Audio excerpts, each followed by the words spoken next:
This is Vikit Jain, VJ, a critic, a speaker, dancer and a full-time history teacher. And आज का story जो है वो बहुत अलग किस्म का story है because we are going to understand कि why was there a civil war between Lord Shiva and Lord Krishna. इतने जो दो बड़े भगवान थे उन्होंने आपस में अपने आप में fighting क्यों किया? That is what we are trying to understand. Story शुरू होती है एक अजीब से बैकग्राउंड से, एक बहुत ही अजीब पॉइंट से.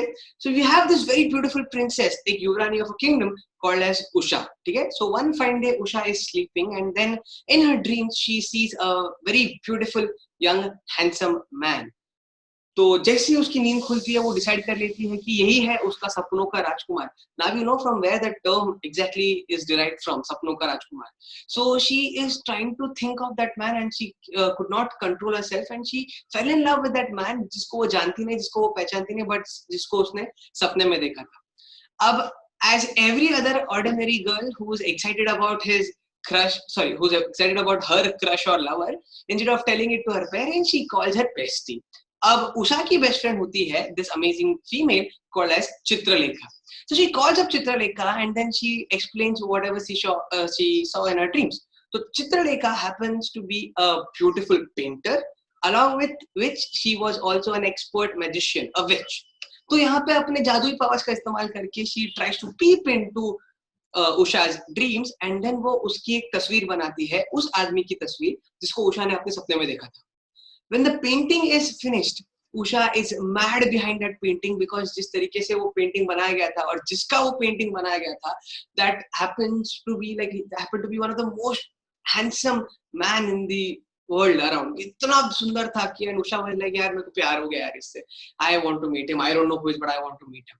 So as a best friend's job and personal duty, what Chitralekha does is using her magical power, she tries to find out कि who is this person. ये पेंटिंग में जिसको मैंने बनाया ये कौन है करके. Finally she finds out कि this person, the person in the painting, is a prince called as Anirudh. तो जैसे ही नाम वाम पता मालूम पड़ गया, so उषा is like यार उसको लेके आ मेरे पास करके. तो Chitralekha is like okay. So using her magical powers in the middle of the night, Usha flies to the kingdom where Anirudh is sleeping in his room in the middle of the night, and then finally उसको अपने जादुई power से इस्तेमाल करके अनिरुद्ध को अपने chariot में रख लेती है और उसको लेके आती है अपने किंगडम में उषा के room. And then when Anirudh is up from his sleep, वो देखता है, बोलता है ये मैं कहाँ पे आ गया. And then finally he sees Usha. अब Usha also happens to be very very beautiful, and without a second thought, by default Usha जैसे ही यहाँ पे अनिरुद्ध को देखती है, Usha बोलती है I love you, I want to marry you. अब अनिरुद्ध उषा को देखता है and he also feels she is very pretty, तो why not. तो Anirudh is like me too, मैं भी शादी करूंगा तेरे से, you are very beautiful. But यहाँ पे होता ये है कि when Usha was waiting for Anirudh, और जब अनिरुद्ध को चित्रलेखा अपने चैरियट में लेके आ रही थी हवा में उड़ा के, she happens to by mistake accidentally जो उनके फोर्ट का, जो उनके पैलेस का जो ऊपर फ्लैग रहता है उनकी किंगडम का, वो फ्लैग को एक्सीडेंटली तोड़ देती है. अब टूटा हुआ फ्लैग को देखता है उषा का पप्पा, who happens to be the king of the entire kingdom, जिसका नाम था बाणासुर. अब बाणासुर के बैकग्राउंड के बारे में थोड़ा जानते हैं यहाँ पे. Banasur was a person who was a king, who was also apparently a half demon, और जिसको वरदान मिला था लॉर्ड शिवा से, ठीक है, कि he should be the strongest warrior on the earth, he should be a person who is not defeated by anyone. अब उस वरदान की वजह से बाणासुर इतना स्ट्रांग हो गया था कि वो सबसे लड़ के पक चुका था. एंड ही वाज लाइक यार किससे लड़ूं मैं, क्या फायदा ही नहीं है, क्योंकि यार कोई उतना लायक है ही नहीं मेरे से लड़ने लायक करके. सो यहाँ पे बाणासुर को एक और वरदान मिला होता है कि यार he has the power, the gift of 1000 arms. 1000 हाथ उसके पास रहता है, and each arm had the power of 100 elephants apparently.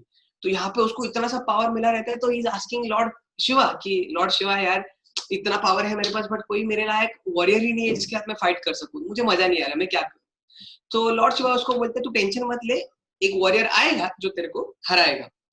तो यहाँ पे बाणासुर खुश होता है, but then he is also sceptical कि यार अगर वो आ गया और लड़ाई वड़ाई हो गया, पता चला वो मेरे से ज्यादा पावरफुल है, मैं मर गया, तो उसके लिए for a safety backup plan he also asks Lord Shiva कि उस टाइम पे I will want you to come and protect me. अब since Banasur was a great devotee of Lord Shiva is तथास्तु, ऐसे लड़ाई में मैं आके तेरे को प्रोटेक्ट करेगा. So this becomes basically Banasur ka insurance, and Banasur without any hesitation he goes all out, ठीक है, and he keeps on defeating all the kingdoms, and when he was winning each and every kingdom back to back, उसके अंदर का operation grid बुराई चीजें बढ़ने लगती हैं, यहाँ पे ईगो वगैरह बढ़ने लग जाता है, ठीक है। अब लॉर्ड शिवा ने उसको बताया था कि the first sign, the first symbolic idea कि वो वॉरियर आ चुका है जो तुमको हराने वाला है, वो समय आ चुका है जब तुम उस वॉरियर से लड़ने वाले हो, it will be denoted by the breaking of flag on your palace, कि तुम्हारे पैलेस के ऊपर जो तुम्हारा किंगडम का झंडा है वो टूटा हुआ मिले। अब ये देख के बाणासुर फुल टेंशन में आता है कि भाई ये क्या सीन चालू है करके, and then finally he goes to look out for his daughter, and then he spots his daughter with this man. अब जैसे ही देखता है अनिरुद्ध को, बाणासुर आग बबूला हो जाता है, फुल गुस्सा कि यार how dare you come here करके, क्योंकि बाणासुर की जो ईगो है वो बहुत ज्यादा यहाँ पे ट्रिगर हो गया। Reason being, Banasur never liked Anirudh and his kingdom and the people of his kingdom, ठीक है।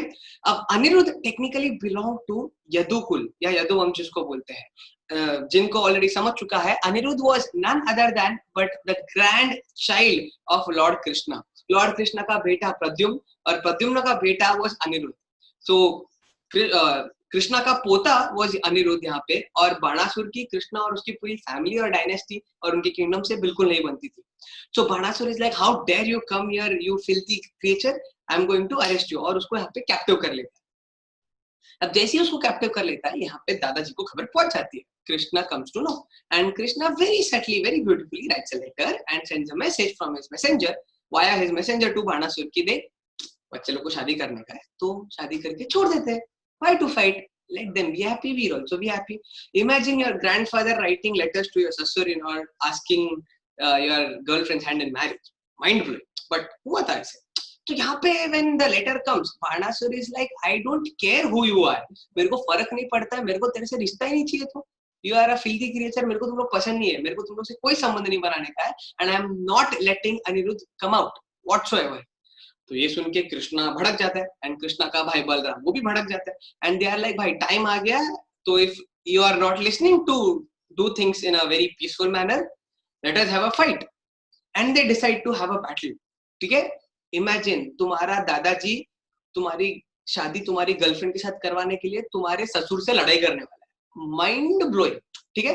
But coming back to the entire plot, तो यहाँ पे you have Lord Krishna and Balram along with Anirudh and their army fighting against Banasur and his entire army, ठीक है।